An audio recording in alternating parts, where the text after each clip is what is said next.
Billionaire's daughter refused all therapy until a single dad sat on the floor and taught her to smile again at just 9 years old. She had everything: a mansion, ponies, private tutors, and her face on magazine covers alongside her billionaire father, Gregory Lancaster. But after the tragic car accident that took her mother and left her in a wheelchair, Ivy stopped speaking, stopped smiling, stopped trying. 10 therapists, 2 private schools, and dozens of specialists came and went. Each left with the same conclusion: she's emotionally locked in. The trauma runs deep. Her father, a man who built tech empires from nothing, stood helpless in the face of his daughter's pain. Then came Marcus, a single dad, a former construction worker turned school janitor. No degree in psychology, no fancy suit, just a resume on a crumpled paper and a quiet determination in his eyes. Gregory hired him out of desperation. Ivy needed someone to supervise her while he worked, and Marcus was available. That was all. Marcus arrived on his first day with his own daughter, Lily, a lively 80-year-old who was all chatter and curiosity. When Ivy ignored them, as expected, Lily didn't. She plopped down next to Ivy's wheelchair and began coloring. Marcus didn't push. He didn't lecture. He just sat on the floor. Every day, day after day, he sat cross-legged, reading stories aloud with voices, sharing peanut butter crackers, and helping Lily with her homework, all while Ivy silently watched from her chair. 2 weeks passed, then 3. Then Ivy blinked. She reached for a crayon. Marcus didn't react. He just passed her the blue one and kept reading The Secret Garden. The next day, she colored for 10 minutes. The day after that, she whispered a word: dog. By the end of the month, she laughed when Marcus tried to do a British accent and messed it up completely. Gregory watched, stunned, from the hallway.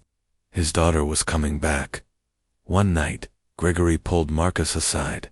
"What are you doing that none of the others did?" he asked, voice thick with emotion. Marcus looked him in the eye. "I'm not trying to fix her. I'm just here, letting her be a kid again, on the floor, where her world makes sense." Months passed. Ivy started smiling again, then talking, then wheeling herself beside Lily every morning to meet Marcus. She still had a long road ahead, but she wasn't walking it alone anymore. And one day, in front of reporters and flashing cameras at a charity gala, Ivy held Marcus's hand tightly and declared, "This is my friend Marcus. He helped me learn how to be happy again." That night, Gregory offered Marcus a job as director of child engagement in his billion-dollar foundation, with one condition: keep sitting on the floor. The world needs more men like you down there. And Marcus, he just smiled and said, "As long as there are kids who need someone to believe in them, I'll be right there." For the first time in years, Ivy began to blossom. She insisted on having lunch with Marcus and Lily every day in the garden. She started drawing again, at first small stick figures, then full pages of color. Her laughter became more frequent, more genuine. Gregory, watching from the windows of his massive office, saw more progress in 6 weeks than he had in 6 years. But what stunned everyone most wasn't just Ivy's recovery. It was how Marcus's quiet presence began to change the entire house. The Lancaster mansion had always been cold, quiet, sterile. Staff walked on eggshells. Gregory was a perfectionist, focused solely on work and results. But after Marcus and Lily arrived, everything started to shift. The staff relaxed. The music returned. Even the chef started baking cookies again. Ivy's favorite, chocolate chip with extra salt. One day Ivy asked Marcus, "Why do you always sit on the floor?" Marcus smiled. "Because that's where I had to be to teach Lily how to walk again when her mom left. The floor is where all the real stuff happens, where the pain is, but also where healing starts." Ivy just nodded, then slowly slid out of her chair and sat beside him on the rug. That was the first time Gregory cried. Gregory had always kept his distance, not out of coldness, but out of fear. He didn't know how to connect with a broken daughter when he felt so broken himself. One evening, Marcus walked into Gregory's office. "You built a tech empire, sir," Marcus said, "but Ivy doesn't need a CEO. She needs a dad." Gregory's eyes filled with tears. "I don't know how." Marcus walked over to the plush rug where Ivy used to sit and simply sat down. "Then start here. Sit. Listen. Let her teach you."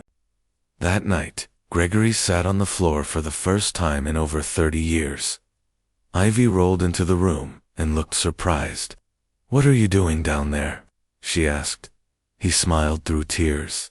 "Waiting for you to show me how to draw that flower you made the other day." Her eyes lit up. She wheeled over, handed him a crayon, and they spent 2 hours coloring together. 6 months later, Ivy stood on a stage at her father's new foundation gala. Her voice, once buried by grief, was strong and clear. "I was lost," she said. "Not because I couldn't walk, but because I thought no one could see me." Then Marcus sat down on the floor where I was, and for the first time, I didn't feel broken. I felt understood. The crowd gave a standing ovation, but Marcus didn't care about the cameras or claps. He cared about Ivy, smiling, confident, and whole. Gregory offered Marcus a permanent position in the Lancaster Foundation to help children with trauma, PTSD, and emotional withdrawal. Marcus only had one condition. "I want to bring other dads into this, the forgotten ones, the single fathers who don't get invited to the table." Gregory agreed, and together they built a program called Ground Level, a global initiative teaching parents, educators, and caretakers the power of showing up, listening, and yes, sitting on the floor. One spring morning, as the sun rose over the Lancaster estate, Ivy wheeled out to the garden where Marcus was already sitting. "I have something for you," she said, handing him a hand-drawn picture. It was of him sitting on the floor, holding a crayon, and 2 smiling girls beside him, at the bottom. She'd written, "You didn't teach me how to walk. You taught me how to stand again." Marcus wiped a tear, then grinned. "Still the best seat in the house."